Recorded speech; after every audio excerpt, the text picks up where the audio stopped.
La foi est un générateur de capacité. Sarah était âgée de 90 ans. Normalement, elle n'avait plus la capacité ni de concevoir, encore moins de porter une grossesse. Son corps était déjà défaillant. Mais la Bible nous dit que c'est par la foi qu'elle fut rendue capable. Écoute, donc ce n'est pas la foi d'Abraham seulement qui a engendré Isaac. La foi a fait son œuvre aussi dans la vie d'Abraham, afin qu'il soit capable de libérer la semence. Ah, ça je parle à quelqu'un. Mais il faut que celle qui reçoit la semence ait aussi la foi.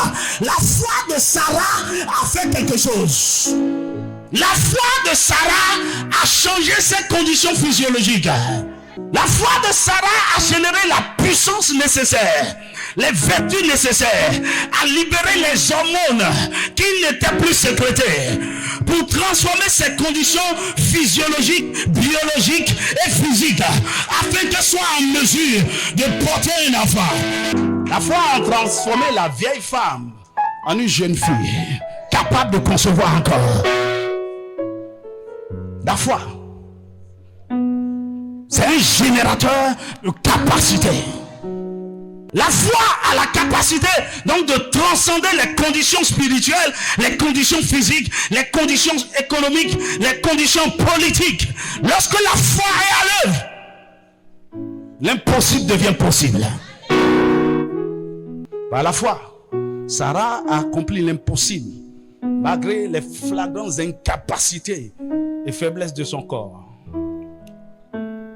La foi, c'est le soutien irremplaçable que nous avons pour être secourus dans toutes nos faiblesses. Elle vient nous investir de capacité, de potentialité pour accomplir l'impossible. C'est pourquoi la Bible déclare: tout est possible à celui qui croit. Pourquoi? La foi rend capable celui qui n'était pas capable. Donc, la foi change votre condition. Du moment où vous dites je crois, je peux le faire, la foi se met à l'œuvre et vous confère les capacités, les habiletés que vous n'aviez pas. Dis-moi amen. C'est pourquoi la Bible dit, l'homme de la foi peut dire, selon Philippiens chapitre 4 verset 13, je puis tout par celui qui me fortifie. La foi transforme vos faiblesses en force, vos limitations en atouts et vos infimités en sujet de joie. Nos infimités deviennent des opportunités. C'est pourquoi, si tu as la foi, il t'est interdit de dire je ne peux pas, je n'en suis pas capable, je n'ai pas les moyens, je ne peux jamais y arriver, ça ne marchera pas. Je sais que je suis faible. Je n'ai jamais fait ça. En fait, je n'ai jamais vu ça. Mon ami, ce sont les peureux, les trouillards. Et lorsque vous commencez par faire ce genre de confession, la foi commence par disparaître. Écoutez, il y a quelque chose qui se passe. Lorsque vous déclarez « je peux »,« je peux »,« peux-tu »,« je peux ». Écoute, lorsque vous faites ce genre de déclaration par la foi se met à l'œuvre. La foi commence par réunir les conditions pour que votre déclaration soit effective. Dis-moi un vrai amen. Dieu se lève en votre faveur.